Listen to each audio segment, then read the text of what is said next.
नमस्कार, आदाब, जय हिंद, वंदे मातरम। दोस्तों, आप लोगों का एक बार फिर से स्वागत है आपके अपने चैनल जीके गुरुजी पे। दोस्तों, अगर आपका भी सपना है सरकारी नौकरी पाने का और आप सरकारी नौकरी पाने के लिए एक अथक प्रयास कर रहे हैं, तो आपके प्रयासों के दिशा में ये हमारा एक छोटा सा प्रयास है। अगर आप लोग आज के इस सेशन के अंत तक बने रहेंगे तो निश्चित ही आपके सरकारी नौकरी पाने का सपना पूरा हो सकता है। तो प्लीज़ दोस्तों, आज के इस वीडियो को अंत तक देखें, कोई भी क्वेश्चन स्किप ना करें ताकि आपका सपना पूरा हो सके। तो बिना ज़्यादा देर किए हुए मैं आज के इस सेशन की शुरुआत करता हूँ दोस्तों। तो क्वेश्चन नंबर 1 आपके सामने है। क्वेश्चन नंबर 1, भारत में सती प्रथा को कब प्रतिबंधित किया गया? क्या 1828 में किया गया, क्या 1829 में किया गया, 1831 में किया गया या 1835 में किया गया? दोस्तों, मुझे आशा है कि आप लोगों को इसका आंसर पता होगा। चलिए दोस्तों, मैं इस क्वेश्चन का राइट आंसर आप लोगों को बता देता हूँ। इस क्वेश्चन का राइट आंसर ऑप्शन बी है। भारत में सती प्रथा को 1829 ईस्वी में प्रतिबंधित किया गया था। और दोस्तों, मुझे उम्मीद है कि आपको पता होगा कि सती प्रथा को किसने प्रतिबंधित किया था।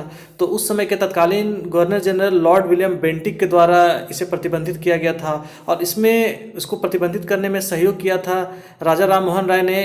इनमें काफ़ी सहयोग किया था। ये कुछ इंपॉर्टेंट फैक्ट्स है इस क्वेश्चन से संबंधित। दोस्तों, अगर आपको हमारा वीडियो पसंद आ रहा हो तो इसे लाइक कर दें, अपने दोस्तों के साथ शेयर करें और चैनल को सब्सक्राइब करते जाएं। चलिए हम लोग नेक्स्ट क्वेश्चन की ओर बढ़ते हैं दोस्तों। क्वेश्चन नंबर 2, चंद्रगुप्त मौर्य ने अपने अंतिम दिन कहाँ गुजारे? काशी, पाटलिपुत्र, उज्जैन या श्रवणबेलगोला? दोस्तों, ये क्वेश्चन कई बार एग्जामिनेशन से पूछा जा चुका है। आपके एग्जामिनेशन में ये क्वेश्चन आ सकता है। और इस क्वेश्चन का राइट आंसर ऑप्शन डी है, श्रवणबेलगोला। चंद्रगुप्त मौर्य ने अपने अंतिम समय श्रवणबेलगोला में जैन साधु भद्रबाहु के साथ गुजारे थे। चलिए दोस्तों, हम लोग नेक्स्ट क्वेश्चन की ओर बढ़ते हैं। क्वेश्चन नंबर 3, अंग्रेजों ने भारत में अपनी पहली फैक्ट्री कहाँ पर स्थापित की थी? बम्बई, सूरत, सुल्तानती या मद्रास? दोस्तों, ये भी एक इंपॉर्टेंट क्वेश्चन है और इस क्वेश्चन का राइट आंसर ऑप्शन बी है, सूरत। अंग्रेजों ने अपनी पहली व्यापारिक कोठी सूरत में स्थापित की थी और इसे स्थापित करने का उन्होंने आदेश तत्कालीन मुगल सम्राट जहांगीर से लिया था। चलिए दोस्तों, हम लोग नेक्स्ट क्वेश्चन की ओर बढ़ते हैं। क्वेश्चन नंबर 4, भारत में राष्ट्रीय आय का आकलन सबसे पहले किसने किया था? महालनोबिस, दादा भाई नौरोजी, वी राव या सरदार पटेल? दोस्तों, ये भी एक इंपॉर्टेंट क्वेश्चन है और आप लोगों को इसका आंसर पता होगा। इस क्वेश्चन का राइट आंसर ऑप्शन बी है, दादा भाई नौरोजी। दादा भाई नौरोजी ने भारत में सबसे पहले राष्ट्रीय आय का आकलन किया था। दादा भाई नौरोजी से संबंधित कुछ इंपॉर्टेंट फैक्ट्स इस प्रकार से हैं कि दादा भाई नौरोजी ब्रिटेन के हाउस ऑफ कॉमन्स यानी ब्रिटेन के संसद के सदस्य होने वाले पहले भारतीय थे। इन्होंने ही एक पुस्तक लिखा था, poverty and un British rule in India. ये कुछ इंपॉर्टेंट फैक्ट्स हैं इनसे संबंधित। चलिए हम लोग नेक्स्ट क्वेश्चन की ओर बढ़ते हैं दोस्तों। क्वेश्चन नंबर 5, निम्नलिखित में से कौन भारत का पहला वायसराय था? Option A Lord Cornwallis, option B Pitt, option C Lord Canning या option D Robert Clive?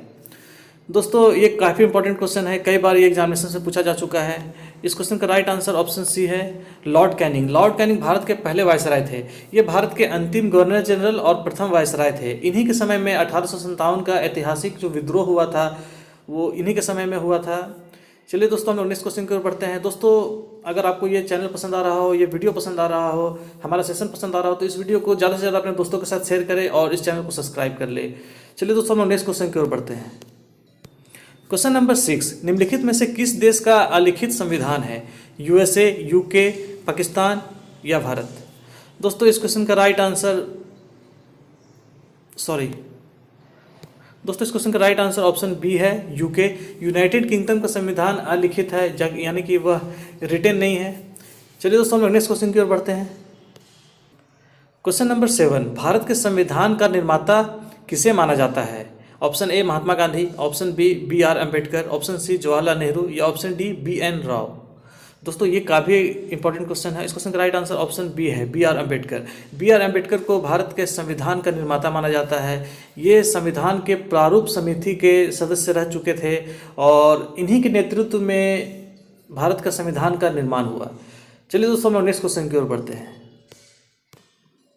Question number 8, Rajya Sabha के लिए राष्ट्रपति द्वारा कितने सदस्य नामित किए जाते हैं?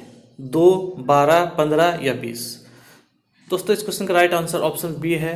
राज्यसभा के लिए राष्ट्रपति 12 सदस्यों को विभिन्न क्षेत्रों से नियुक्त करता है, जैसे कि खेल, साहित्य, अलग अलग क्षेत्रों के महान व्यक्तियों को राज्यसभा में राष्ट्रपति, मंत्रिपरिषद और प्रधानमंत्री की सिफारिश के आधार पर नामित करता है।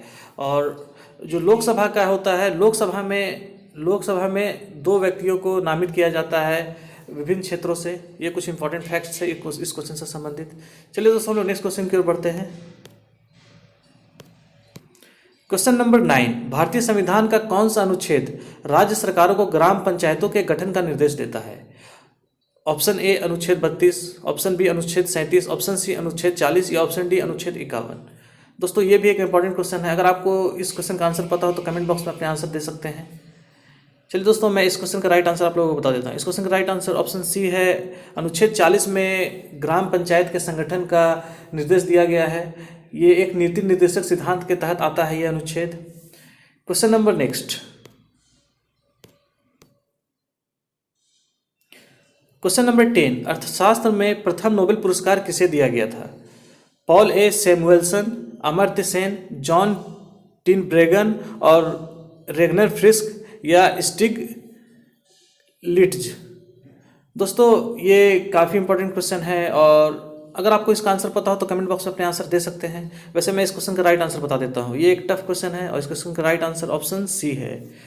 जॉन टिनब्रेगन और रेगनर फ्रिस्क पहले वैसे अर्थशास्त्र के क्षेत्र के व्यक्ति थे जिनको कि अर्थशास्त्र का नोबेल पुरस्कार मिला था। चलिए दोस्तों, हम लोग नेक्स्ट क्वेश्चन की ओर बढ़ते हैं। क्वेश्चन नंबर 11, निम्नलिखित देशों में और उनकी राजधानियों में से कौन सा युग्म गलत है? दोस्तों ये ज्योग्राफी का इंपॉर्टेंट क्वेश्चन है, कंट्री और कैपिटल से संबंधित। तो आप लोग बताइए कि ये 4 ऑप्शन में से कौन सा ऑप्शन गलत है जिसका कि कंट्री का और कैपिटल का जो मैचिंग है वो गलत है। तो दोस्तों इस क्वेश्चन का राइट आंसर ऑप्शन ए है, स्विट्जरलैंड और जिनेवा। ये गलत ऑप्शन है। स्विट्जरलैंड की राजधानी है बर्न, जबकि यहाँ पे जिनेवा लिखा हुआ है। उसके अलावा जो तीनों ऑप्शन वो सही है। ऑस्ट्रिया की राजधानी वियना है, डेनमार्क की राजधानी कोपेनहेगन है, फिनलैंड की राजधानी हेलसिंकी है। तो चलिए दोस्तों, हम लोग नेक्स्ट क्वेश्चन की ओर बढ़ते हैं। क्वेश्चन नंबर 12, एमनेस्टी इंटरनेशनल क्या है? पशु अधिकार संरक्षण संगठन, मानवाधिकार संगठन, पर्यावरण संरक्षण संगठन या शांति आंदोलन? दोस्तों इस क्वेश्चन का राइट आंसर ऑप्शन बी है, मानवाधिकार संगठन। एमनेस्टी इंटरनेशनल का मुख्यालय लंदन में है और ये एक मानवाधिकार संगठन है। Question number next, question number 13, जब शुद्ध जल में डिटर्जेंट डाला जाता है तो पृष्ठ तनाव क्या होता है? बढ़ जाता है, घट जाता है, अपरिवर्तित रहता है या अपरिमित हो जाता है? दोस्तों ये फिजिक्स का काफ़ी इंपॉर्टेंट क्वेश्चन है। और जब हम लोग शुद्ध जल में डिटर्जेंट डालते हैं यानी कि सर्फ डालते हैं कपड़े धोने के लिए, तो उसका सरफेस टेंशन यानी कि पृष्ठ तनाव घट जाता है। तो इसका राइट आंसर ऑप्शन बी हुआ, घट जाता है। चलिए दोस्तों, हम लोग नेक्स्ट क्वेश्चन की ओर बढ़ते हैं। क्वेश्चन नंबर 14, बेरी रोग किस विटामिन की कमी से होता है? Vitamin A, vitamin B1, vitamin C या विटामिन B12? दोस्तों इस क्वेश्चन का राइट आंसर ऑप्शन बी है, यानी कि विटामिन B1 की कमी से बेरी रोग होता है। विटामिन B1 को हम लोग साइंटिफिक नेम में थायमिन के नाम से भी जानते हैं। ये काफ़ी इंपॉर्टेंट फैक्ट है, इसे नोट कर लीजिएगा आप लोग। नेक्स्ट क्वेश्चन दोस्तों, क्वेश्चन नंबर 15 ये है, विजयनगर साम्राज्य की स्थापना किसने की थी? तो ये हिस्ट्री का काफ़ी इंपॉर्टेंट क्वेश्चन है।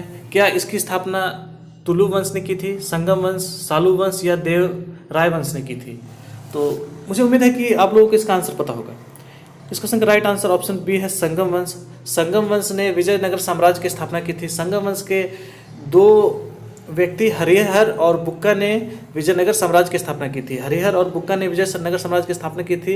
इससे संबंधित क्वेश्चन भी कई एग्जामिनेशन में पूछा जा चुका है, इसे भी आप लोग नोट कर लीजिएगा। दोस्तों हमारे चैनल को सब्सक्राइब करते रहे, वीडियो को शेयर करते रहे और ज़्यादा से ज़्यादा लाइक करें ताकि मुझे भी प्रेरणा मिलते रहे और मैं आप लोगों के लिए रेगुलरली इस तरह की वीडियोस लाता रहूं। तो दोस्तों फटाफट इस वीडियो को लाइक कर दें और चलिए हम लोग नेक्स्ट क्वेश्चन को तब तक देखते हैं। क्वेश्चन नंबर 16, ब्रिटिश संसद का सदस्य बनने वाला पहला भारतीय कौन था? दोस्तों इस क्वेश्चन की चर्चा मैंने अभी पिछले क्वेश्चन में की थी, तो मैंने आप लोगों को आंसर बताया था। इस क्वेश्चन का राइट आंसर ऑप्शन सी है, दादा भाई नौरोजी। दादा भाई नौरोजी प्रथम भारतीय थे जो कि ब्रिटिश संसद के सदस्य बने थे, यानी कि हाउस ऑफ कॉमन्स के सदस्य बनने वाले ये पहले भारतीय थे। ये काफ़ी इंपॉर्टेंट क्वेश्चन है।